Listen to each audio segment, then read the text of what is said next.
एक जैसे वर्ष का विशेष दिन होता है केंद्र का बजट, इसकी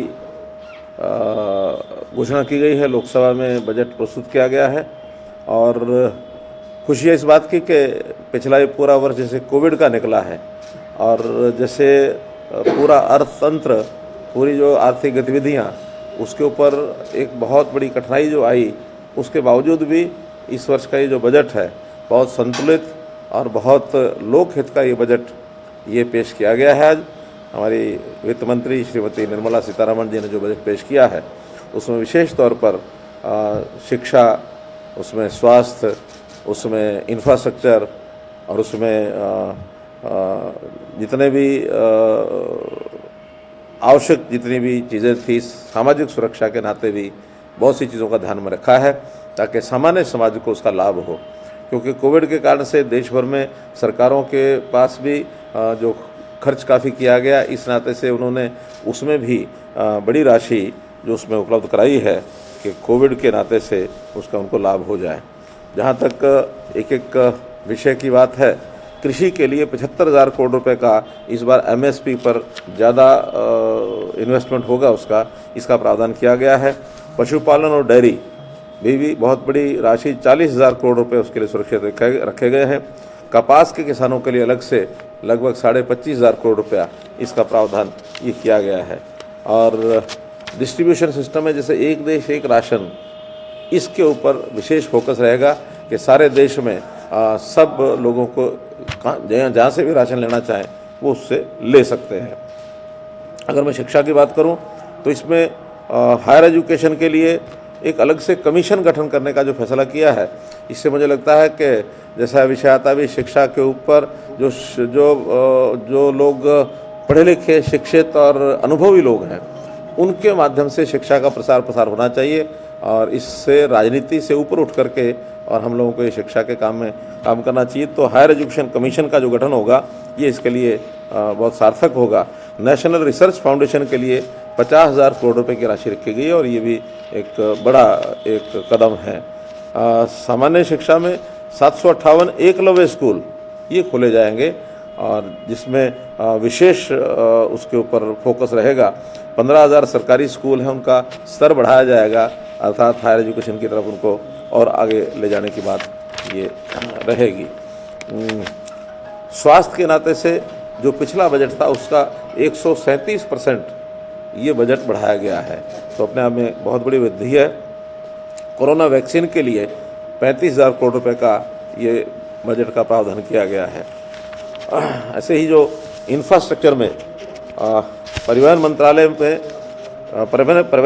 को 1,18,000 करोड़ रुपए की राशि उपलब्ध कराई गई है और मैं समझता हूँ कि देश में जितना परिवहन जो है वो ज़्यादा होगा, जितना इंफ्रास्ट्रक्चर ज़्यादा होगा, उतना ही देश की आर्थिक स्थिति अच्छी होगी। यानी नए इन्वेस्टर आएंगे, उद्योग लगेंगे और रोज़गार ये उसके अंदर उनको पर्याप्त मात्रा में मिलेंगे। रेलवे और मेट्रो के लिए खास करके 2 तरह की मेट्रो चलाई जाएगी, एक लाइट रेलवे होगी, एक नियो रेलवे होगी। इसका कुछ ना कुछ विशेष प्रावधान इसका ये किया जाएगा।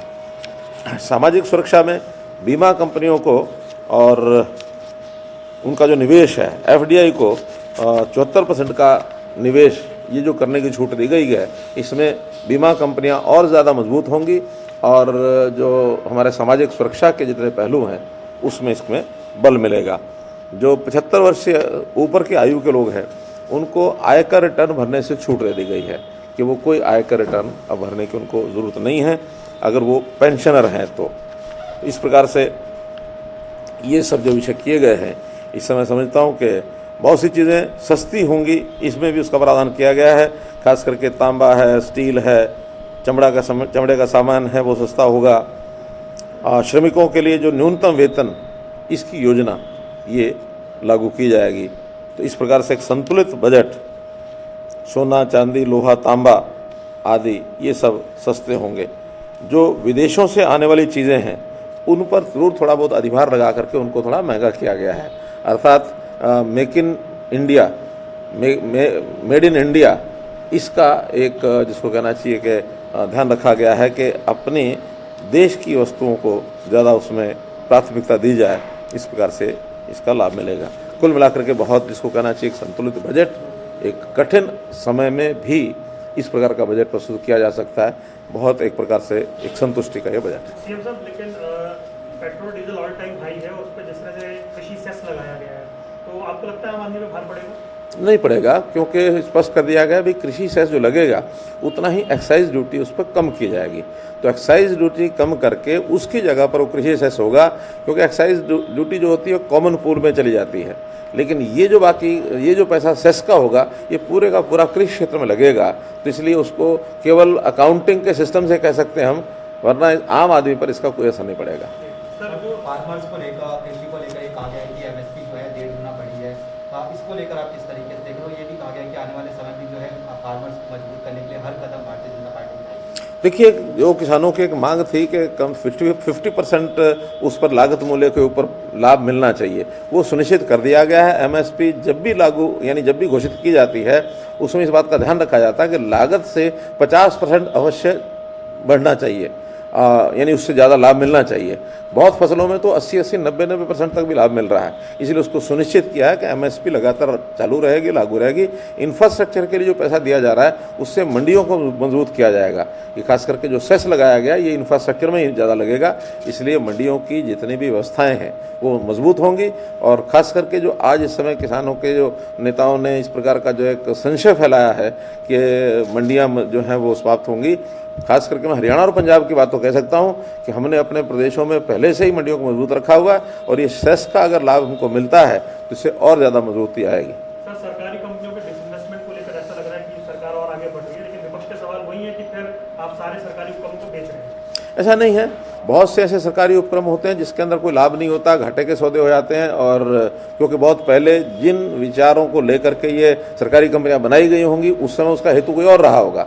आज वो हेतु चूँकि बहुत से उद्योग ऐसे हैं जिसमें प्राइवेट इन्वेस्टमेंट बहुत आ गई है, वो अच्छे प्रकार से उद्योग चल रहे हैं। सरकारी लेवल पर जो घाटे की चीज़ें हो जाती हैं उसका इन्वेस्टमेंट करना ही उचित रहता है, ताकि उसकी पूंजी को जो है बाकी जगह पर भी लगाया जा सके।